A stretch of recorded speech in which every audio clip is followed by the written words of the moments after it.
I'm back with The Captain of Her Own Heart, Part 4.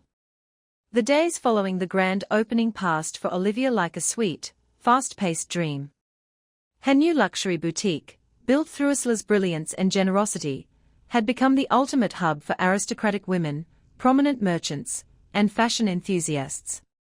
Combining the inspirations she gathered from her trip to Paris with her authentic tailoring roots, Olivia crafted garments that captivated everyone who saw them. Each piece was a true work of art. Before long, Olivia's reputation transcended the borders of Silverport.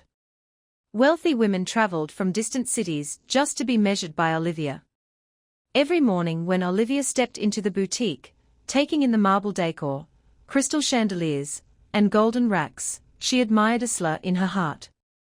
She knew perfectly well that without Isla's vision, wealth, and grand heart, she would still be sitting behind her old sewing machine in a dark room. Isla was her saving grace and the chief architect of this success. After just a few months, the volume of orders reached a point that surpassed what Olivia's delicate hands could manage alone. The order books were filled for months in advance, and eager clients waited for hours outside the boutique's doors. Olivia refused to let the quality of her work diminish, or to send her patrons home disappointed. Benjamin, who was now skillfully managing Isla's coastal project, would hold Olivia at night, seeing her exhaustion, and say, "Olivia, you are no longer just a tailor, you are a master designer. It's time to spread your wings even further." Taking indirect business advice that Isla shared through Benjamin, Olivia made a monumental decision. She purchased a large, vacant factory on the outskirts of the city, transforming it into a massive, modern, and state-of-the-art garment manufacturing facility. Having once been a simple girl seeking a chance herself, Olivia's first step was to hire dozens of talented, but underprivileged women from the town. She personally trained them, passing down the fine secrets of her craft. Through this, Olivia not only expanded her brand, but also provided sustainable livelihoods for many families. The new factory became the powerhouse of her production, where fine silks and linens were meticulously cut and sewn. With the factory running smoothly, the luxury boutique built by Isla evolved into an incredibly grand showroom. The actual labor of sewing was moved to the factory. Instead, the finest, most exclusive, and precious masterpieces were displayed in this magnificent space. The boutique's grand glass displays were redecorated weekly, with new concepts of evening gowns and modern apparel. The professional lighting that Isla had initially designed enhanced the luster of the fabrics beautifully. International merchants, retail tycoons, and textile traders from the capital and neighboring countries arrived by commercial vessels in Silverport just to visit this showroom. The reality of their success far exceeded any vision Benjamin and Olivia had ever dared to imagine. Benjamin would sometimes stand in a corner of the showroom, watching his wife converse and secure major contracts with prominent traders, his heart bursting with pride. Throughout all of this, Isla watched the rising success of Olivia's house of fashion from her high tower windows, tracking their economic growth. She saw how the seed she had planted had grown into a magnificent, sheltering tree. Isla smiled, witnessing the absolute happiness, honor, and prosperity of the man she cherished, and the woman who deserved him was the greatest reward her true, selfless love could ever receive. A profound sense of peace had settled over Benjamin and Olivia's lives. Every morning, seeing Olivia's boundless energy as she walked through her bustling factory, Benjamin thanked the heavens. His wife's absolute happiness was all he ever wanted. But the gears of fate turn in silence, and sometimes, a single moment can unveil the deepest secrets.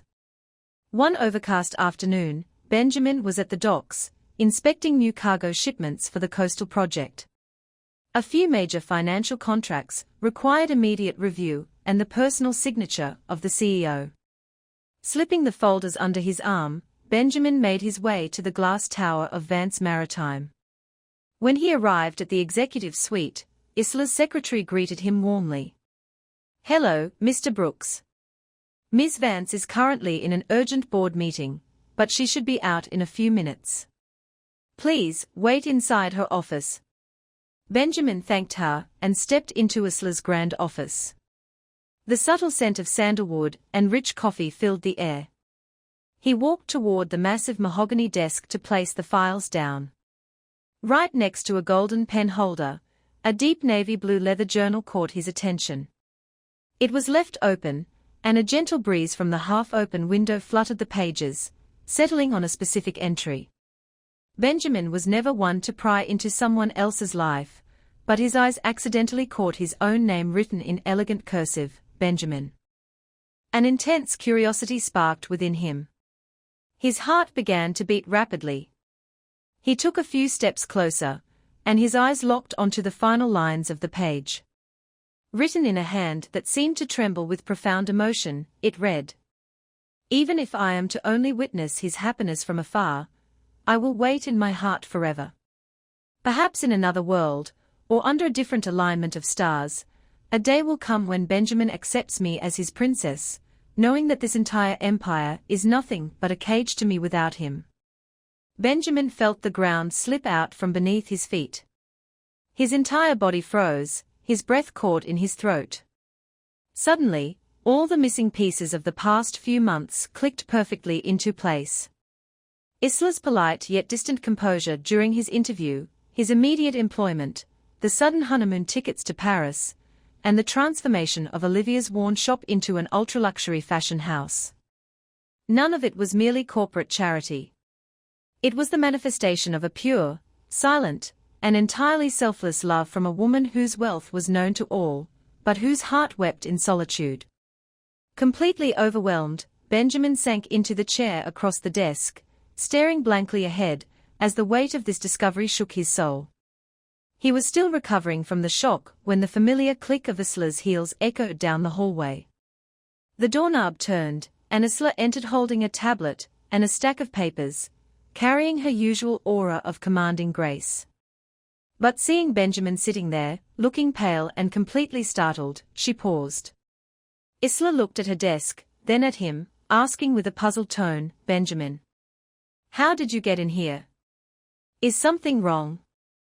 Benjamin, his mind still entirely trapped within the lines of her hidden diary, blurted out without thinking, "I don't know." Isla raised an eyebrow, genuinely amused and confused.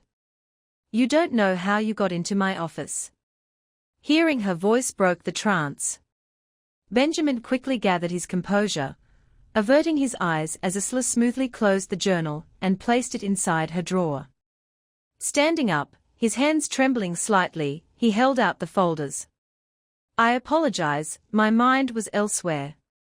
I came to get your approval and signatures on these new coastal logistics contracts.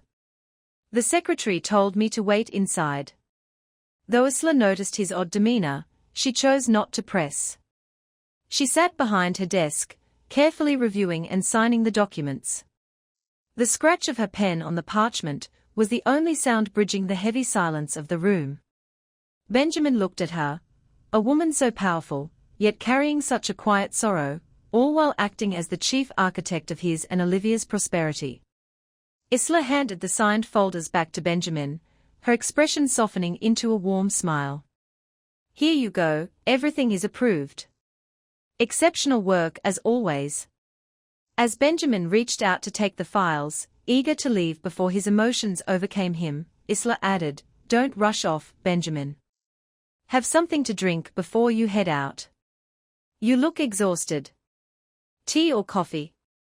Benjamin looked into her eyes that now held an entirely different meaning to him.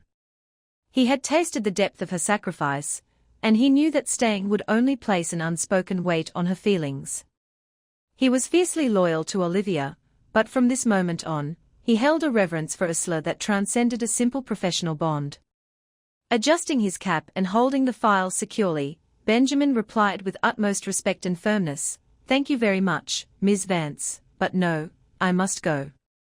I have left the work at the docks half finished, and the fishermen are waiting for me. I need to get back to it." Isla nodded understandingly. "Best of luck, Benjamin." Benjamin walked out of the room with heavy steps. Once alone, Isla opened her drawer, gently touching the leather of her journal, letting out a quiet sigh. She had no idea her secret had been unveiled. But as Benjamin left the glass tower, he carried the silent vow to always honor the guardian angel who had rewritten their destiny. If you enjoy romantic stories, don't forget to like, subscribe, and turn on the notification bell so you never miss a new story. Thank you for watching.